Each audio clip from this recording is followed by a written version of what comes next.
ዘወረደ ማለት ቀጥታ ስንተረጉመው የወረደ የተገለጠ የታየ ሰው የሆነ ተቀነዩ ለእግዚአብሔር በፍርሃት በመፍራት ለእግዚአብሔር ተገዙ። መስበክ፣ ማስተማር፣ መቀደስ፣ ማወደስ፣ ማህሌት መቆም፣ ኪዳን ማድረስ። አሁን ያለንበት ያው የጾማችንን የምንጀምርበት ጊዜ ነው። የመጀመሪያው ጾም በኢትዮጵያ ኦርቶዶክስ ተዋሕዶ ቤተክርስቲያን ከአብይ ጾም ሁሉም ሳምንታት ራሳቸው ስያሜ ሲኖራቸው የመጀመሪያው ሳምንት ዘወረደ ይባላል። ዘወረደ ማለት ቀጥታ ስንተረጉመው የወረደ የተገለጠ የታየ ሰው የሆነ የሚለውን የጌታችን አምላካችን መድኃኒታችን ኢየሱስ ክርስቶስ ወደዚህ ምድር መምጣቱን ባጭሩ መግለጽ ማለት ነው። ሌላው ሰው ሆኖ የሚያውቀው እግዚአብሔር ሰው መሆኑን መግለጽ ማለት ነው። ሌላው የማይመረመር ባህሪ መለኮት በሚመረመር ማይዳሰስ ባህሪ መለኮት በሚዳሰስ ድካም የሌለበት ባህሪ መለኮት ድካም ባለበት መራም መጠማት የሌለበት ባህሪ መለኮት መራም መጠማት በሚስማማው ስጋት መገለጡን መወለዱን ከሰማይ ወርዶ በዚህ ምድር ላይ መታየቱን የወረደ የተወለደ የተገለጠ የታየ የተዳሰሰ የተጨበጠ ዓለምን ያዳነ የሚለውን ትርጉም ይሰጣል። ዘወረደ እንግዲህ ከዘወረደ ጋር አያይዘን ይሄ ሳምንቱ ያው ጾመ ዕርቃን ይባላል። ያው ነገስታት የጾሙት ነው። ግን እነሱ ጾመው ድል ማድረግ ያለባቸውን ክፉ የከበባቸውን ነገር ሁሉ ክፉዎችን ሁሉ ያስወገዱበትና ድል ያደረጉበት ስለሆነ እኛም ይሄንን ጾም ያው የተለያየ ፍትወታት የተለያዩ ፍላጎቶችን ሁሉ ተቆጥበን ድል ለማድረግ የምንጾመው ጾም ስለሆነ ማለት ነው። ዘወረደ እንግዲህ በዚህ ቀን የሚነበቡ ምንባባት አሉ። ለምሳሌ በዛሬው በዘወረደ በዓል ላይ የሚባለው ከመዝሙረ ዳዊት ዲያቆናት እንዲዘምሩ ወይም እንዲያዜሙ የነሱ የሥራ ድርሻ ሆኖ ከሚባለው መዝሙረ ዳዊት መዝሙር 2 ቁጥር 12 ላይ ነው። ምን ይላል የሚለው ስንመለከተው ተቀነዩ ለእግዚአብሔር በፍርሃት በመፍራት ለእግዚአብሔር ተገዙ ወታሐሰዩ ሎቱ በራእድ በመንቀጥቀጥም በሱ ደስ እያላችሁ ተገዙለት። አጽንዑ ዋለ ጥበብ ከመ ይትማ እግዚአብሔር ጥበብን አጽንታችሁ ያዙ እግዚአብሔር እንዳይቆጣባችሁ ጥበብን አጽንታችሁ ያዙ በማለት እነዚህ ሶስት ነገሮች ናቸው። ተቀነዩ ለእግዚአብሔር ተገዙ በፍርሃት ማለት ፈርታችሁ ተገዙ ማለት ሕጉን አክብሩ ማለት ነው። መፍራት ሲባል እንደው እግዚአብሔርን እንደ ጦር መፍራት አይደለም። እግዚአብሔርን እንደ ባላንጣ ማየት መፍራት አይደለም። እግዚአብሔር አጥፊ ነው ብሎም መጨነቅም ያጠፋኛው ብሎ መጨነቅም አይደለም። እግዚአብሔር ክፉ ነው ብሎ ማሰብም አይደለም።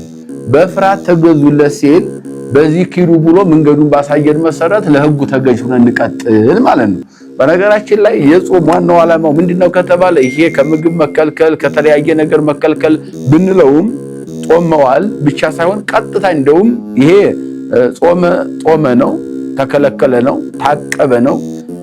ከዚያ ይልቅ በትክክል ጾምን ደግሞ በሚስጥራዊ ትርጓሜው ሊቃውንት አባቶቻችን በፍርሃት እግዚአብሔር መገዛት ነው ብለውታል። ይሄ መፍራት እግዚአብሔር ማክበር ለሕጉ መገዛት ነው። መጾም ማለት ያ ነው። ለሕጉ ሳንገዛ አሚፀኞች ሆነን ተፋቀሩ እያለን እየተጣላን ብንጾመው ያ ምንም የረሃብ አድማ ሊሆን ይችላል እንጂ ጾም ሊሆን አይችልም። ዋናው ነገር ግን እግዚአብሔርን መፍራት ስንል እግዚአብሔር የሚፈራ አምላክ አይደለም፣ የሚወደድ እጅግ አብዝተን ልንቀርበው የሚገባ አምላክ ነው። ታዲያ ፍርሃት ምንድነው ከተባለ ሕጉን መጠበቅ ማለት ነውና ለሕጉ መገዛትን ፍርሃት ብሎታል። ወታሐሰዩ ሎቱ በራእድ እየተንቀጠቀጣችሁ በሱም ደስ እያላችሁ ይላል። ፍርሃትና ደስታ እንደ ሕጉን ላለመጣስ እየፈራችሁ በሕጉ ኑራችሁ ደግሞ ደስታን ገንዘብ አድርጋችሁ ለሱ ተገዙለት ነው። አጽንዑ ዋለ ጥበብ ከመ ይትማ እግዚአብሔር ሶስተኛው አንቀጽ እግዚአብሔር እንዳይቆጣችሁ ወይም እንዳይቆጣ እግዚአብሔር ጥበብን ያዟት ይላል። ጥበብ በሁለት አይነት መንገድ ይተረጎማል። ስጋዊ ጥበብና መንፈሳዊ ጥበብ።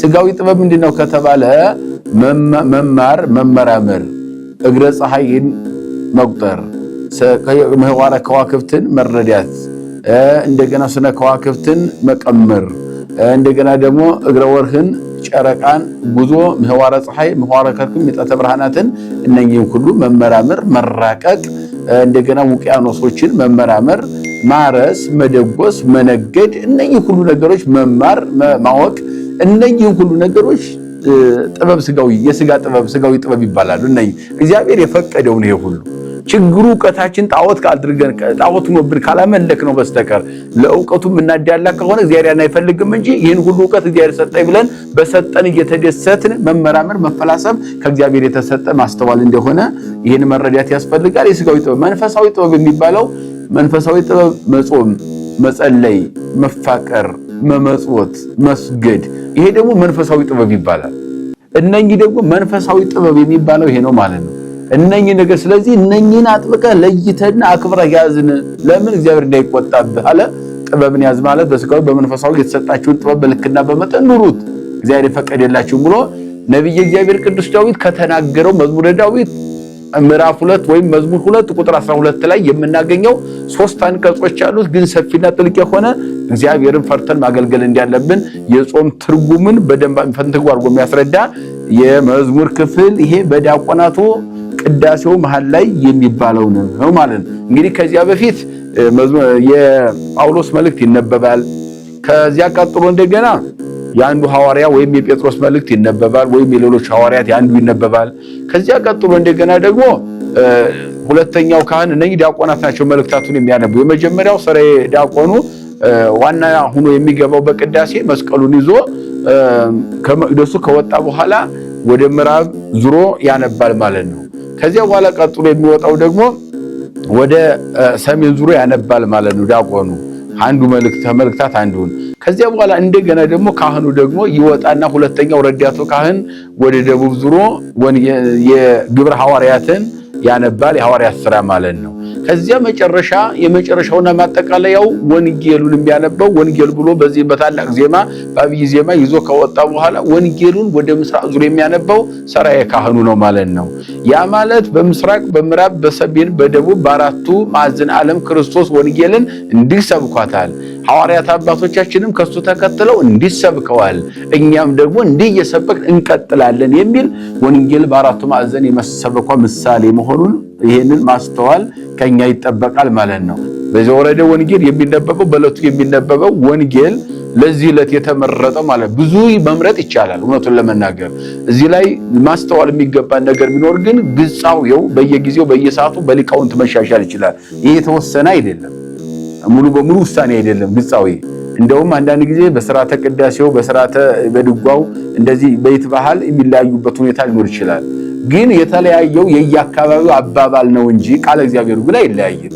ሃይማኖታዊ ትምህርቱ ግን የሚፋለስ ነገር የለውም። ቃለ እግዚአብሔር በጣም ሰፊ ስለሆነ ዘወረደን የሚገልጸው ወይም ቅድስትን ወይም ምኩራብን ሌላውንም የሚገልጸው ቃለ እግዚአብሔር ሰፊ ቦታ ስላለ በብሉይ ኪዳንም በአዲስ ኪዳንም ስላለ ከመዝሙረ ዳዊትም ከወንጌልም ሰፊ ስላለ ሊቃውንቱ አሻሽሎ አንዱ ቦታ በአንዱ ሊል ይችላል እንጂ የዕለቱን በዓል ግን አይለቅም።